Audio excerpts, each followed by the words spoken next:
This is the Late Round Podcast with your host, JJ Zacharisa.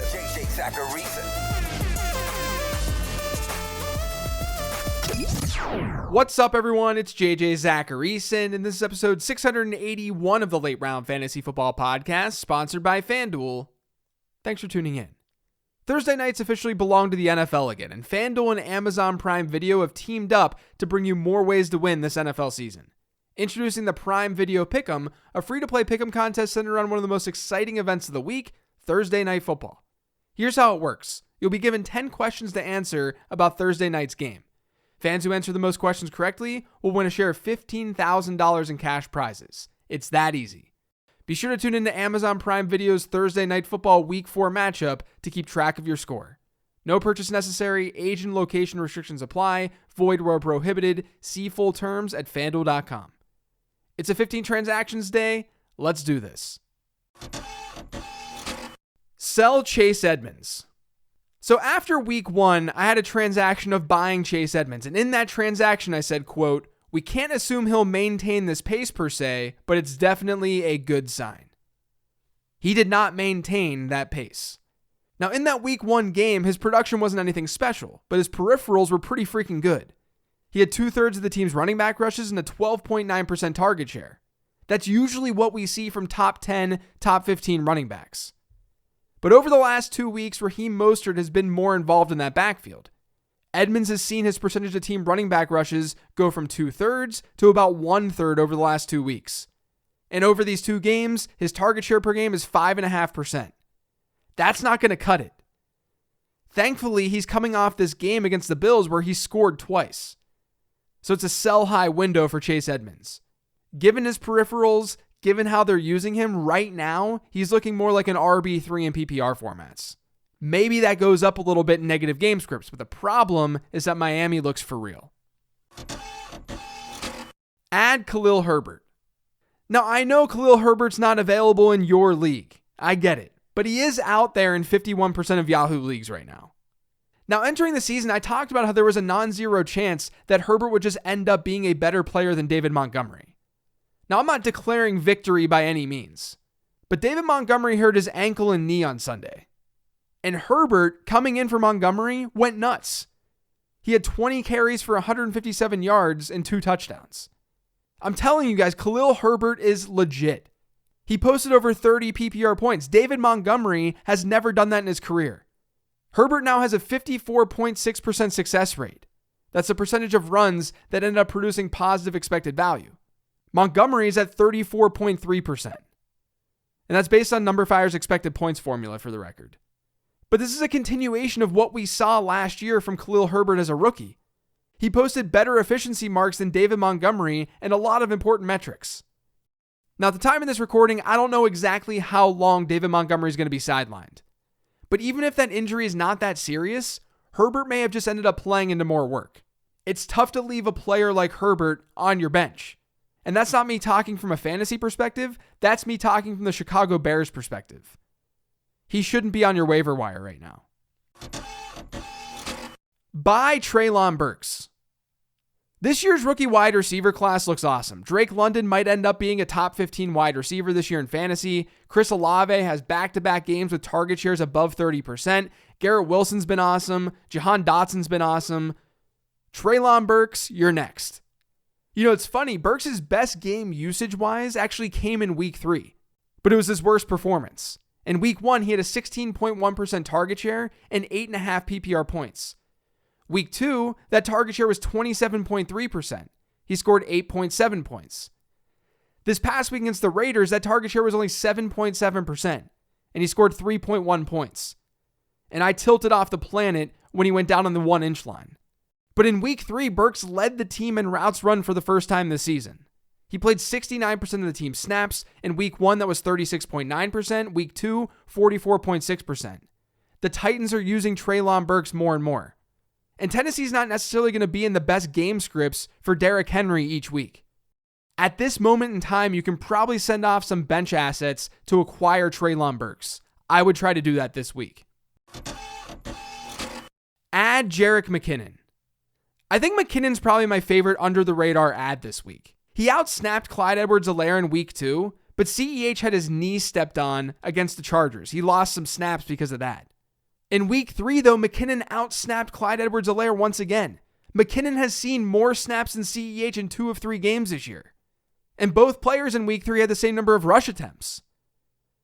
I think McKinnon could just naturally see more work in this offense. But he'd see a lot more work with the Clyde Edwards-Helaire injury. Remember, in the playoffs last year, McKinnon was effective in that CEH role. He carried the ball 34 times, and he caught 14 passes during Kansas City's 3 playoff games. So add Jerick McKinnon this week. Sell James Robinson. So I think this is going to be the most controversial transaction this week. So I want to preface by saying that no, you should not be trading James Robinson no matter what for anything. I'm just working under the assumption that Robinson is beloved right now across the fantasy football world because of his production. But I think that production is a little bit overblown. Now, according to NumberFire's expected points model, of the running backs with 20 or more carries this year, only Austin Eckler and Joe Mixon have seen worse success rates than James Robinson has. What that means is he's not improving Jacksonville's expected points at a very high rate. That tells us that he might be saving himself with some big plays. And that's really the case. Robinson has carried the ball 51 times this year. He's gained 2 or fewer yards on 62.7% of those rushes. Among all running backs with 20 plus carries, that ranks dead last by over 8 percentage points. Now, before Monday Night Football, Robinson ranked 15th in running back rush share this season. That's good and fine. But he's barely in the top 40 at running back in target share. And that's all thanks to Travis Etienne being in this offense. And speaking of Travis Etienne, what happens if and when the Jaguars see a negative game script? They've been good to start the year. I'm not taking anything away from Jacksonville. I would love to see Jacksonville make the playoffs this year. But Etienne has been the hurry up and third down back, not Robinson. Jacksonville does have a good schedule moving forward, but they're eventually going to see some negative game scripts. That's bound to happen. And that would hurt James Robinson. Now, the other thing, too, is that Pro Football Focus's expected fantasy points model shows that Robinson has exceeded expectation at the 6th highest rate at running back this year. So he was expected to score some number of fantasy points, and he's exceeded that at a very high rate. And the thing is, the players sitting with him within that statistic, they're largely players who have just dominated on the ground this year. You have Cordero Patterson who's crushing it, Nick Chubb, DeAndre Swift, Khalil Herbert. The only other running back on that list is Clyde Edwards-Helaire, who's been a sell candidate for the last couple of weeks. So basically, there's a reason those other running backs have outperformed that expectation. They're straight up dominating. James Robinson is not dominating the same way. Now, this is not me declaring that James Robinson is some RB3 in fantasy now. Don't walk away from this podcast thinking that. I think he's going to be fine. He's still going to be an RB2 in fantasy football. I'm just looking at fantasy rankings right now, and I'm seeing that James Robinson is near the top of that list. And you might be able to flip him for a top back who's seeing way better peripherals than Robinson is. Perhaps the next guy is someone that you could flip for him. Buy Joe Mixon. Joe Mixon's fantasy performance so far has been horrible. According to Pro Football Focus's expected fantasy points metric that I was just talking about, no running back has been expected to score more points this year than Joe Mixon. By a pretty wide margin, too. He's seeing amazing work. But he ranks outside the top 20 at the position. The crazy thing is, his peripherals right now are arguably the best that he's ever seen in his career. He currently has a 16.3% target share when his single season career high in per game target share was 12.3% entering the season. His running back rush share right now is 84%.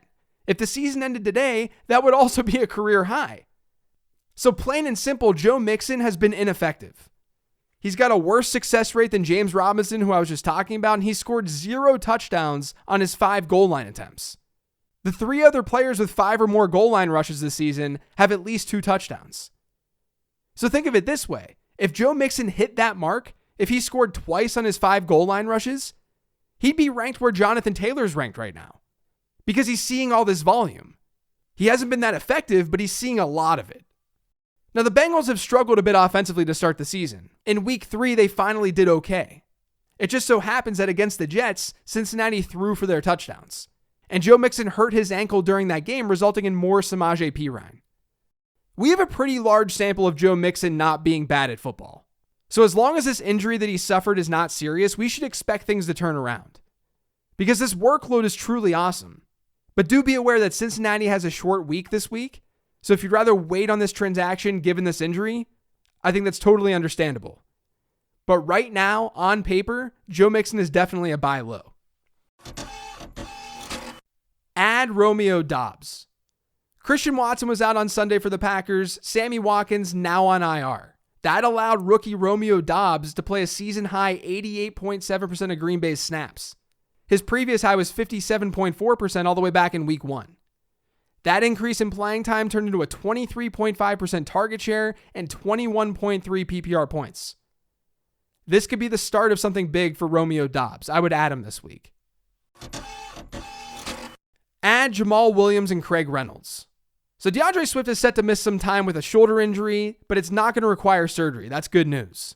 But that does mean that primary backup Jamal Williams gets priority off the waiver wire this week if he's on your waiver wire. I understand he's already rostered in 61% of leagues. If he's not available, you could look to Craig Reynolds. In 2 games without Swift last year, Williams, who's a little bit banged up in these games, averages 67.1% running back rush share per game. Reynolds was active for one of those games, and in that game, he had a 37% running back rush share. So Reynolds was involved, and he was even included in the game against Minnesota this past weekend, carrying it 6 times. Don't forget, in 2021, Reynolds had a couple of games as the lead back for the Lions, and he scored double-digit PPR points in each of those games. Jamal Williams is the obvious go-to player here. I'm just mentioning Craig Reynolds because you can probably get him for free off the waiver wire this week. And I need to mention some deep league ads. I think Craig Reynolds is one of those players. Hold Alvin Kamara. We've now seen Kamara active for 2 games this year, and it has not been pretty. He's scored fewer than 15 PPR points combined in those 2 games. But here's the thing, his peripherals have been great. He's averaged a running back rush share of 72.1%, and his target share per game is over 15%. Only Christian McCaffrey, Joe Mixon, and pre-Monday Night Football Saquon Barkley have hit those marks this year. In terms of expected fantasy points, Kamara is underperforming. That's not a shock. But that also means that he's probably a buy. He's at least more of a buy than a sell. But right now, I have him as a hold because some of you might not want to buy into an injury because he is a little bit banged up. Add David Njoku. So Njoku started his season off slow, but things have gotten better week after week.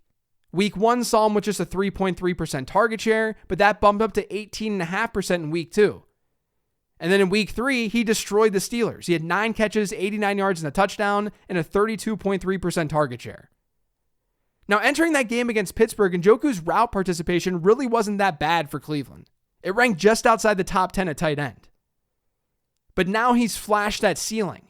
And not only that, but the Browns' offense has looked competent with Jacoby Brissett. So I think because of those things, you can safely add him if he's somehow on your waiver wire right now. I know the tight end position is really, really difficult. Sell Damian Harris. Death, taxes, and a J.J. Zacharyson recommendation of selling Damian Harris. So Ty Montgomery was injured in week 1. It forced the Patriots to use Ramondre Stevenson in that pass-catching role over the last 2 weeks. Damian Harris's role really hasn't changed that much. He's played between 37 and 39% of New England snaps in each of their first 3 games this year. But you didn't hear that incorrectly. He's averaging a 38.7% snap share this season. This is what Damian Harris is. He's a completely touchdown-dependent running back, and he doesn't play a whole lot of snaps. And now his competition is a 230-pound running back who can catch passes out of the backfield. Ramondre Stevenson, I talked about this last week on the show, he's seen an uptick in snap share over the last 2 weeks. When you have a player like that on the field more often, he's a bigger threat. Stevenson can actually see those goal line rushes. And that's a problem for Damian Harris. So I think that if you can sell Harris right now coming off this game, I think it's not a bad idea. Add Zay Jones. So Trevor Lawrence looks like he's taken the proper step forward. That's allowed a lot more fantasy relevancy out of this Jaguars offense. And one pleasant surprise has been Zay Jones. He has a 22.6% target share on the season. He ranks in the top 25 across the league in wide receiver targets. So plain and simple, you shouldn't leave that type of target share on your waiver wire. Buy Elijah Moore. Now look, I'm not going to sit here and defend Elijah Moore's poor start to the season. So far, I've looked wrong because I like Elijah Moore. I drafted Elijah Moore. He has just a 15% target share in the Jets offense. He's yet to finish in the top 40 in weekly wide receiver scoring after averaging 17.7 PPR points per game down the stretch last year before his injury. But here's the thing. Players of his caliber usually pan out at a pretty good rate. He ranked in the 97th percentile within my year 2 model. The year 2 model helps predict how well a player is going to do during his second and third years in the league. Moore's expected top season in years 2 and 3 was 15.7 PPR points per game. This is all in the prospect guide, by the way. But that's a number that would have ranked just outside wide receiver 1 territory last year. Now, it's possible that last year was just fluky, but there's a lot of evidence. His college profile, the fact that his production was so good last year, there's evidence that points to Moore being a very good wide receiver. With a quarterback change coming for the Jets, this might be the perfect time to buy low on a talented player. Add Tyler Conklin. So speaking of the Jets passing attack, what about Tyler Conklin? No tight end has run more routes than Tyler Conklin this season. And even with CJ Uzomah back in the lineup in week 3, Conklin had 41 routes run, Uzomah had 13. Conklin now has a 16.2% target share on the season. And that's on a team that's thrown the ball a lot because they're seeing negative game scripts. So that's resulted in 3 straight double-digit PPR point games for Tyler Conklin. Maybe Zach Wilson's return screws this all up, but tight end's a dumpster fire. That makes Conklin a worthwhile add. Add the New York Giants defense. In week 4, the Giants get the Bears. In Chicago's 2 non-monsoon games this year, their opponents have tallied 8 sacks, 3 interceptions, and a fumble recovery. FanDuel Sportsbook has this game in a small 40-point over-under, and New York is a home favorite. Let's just be upfront about this. We're going to stream defenses against the Bears a lot this year. That's going to do it for today's show, though. Thanks to all of you for listening. If you've yet subscribed to the Late Round Fantasy Football Podcast, make sure you are by searching for it pretty much anywhere podcasts can be found. And don't forget to follow me on Twitter, @LateRoundQB. Remember to check out lateround.com. Otherwise, I'll talk to you tomorrow with the weekly 10 Trend Show.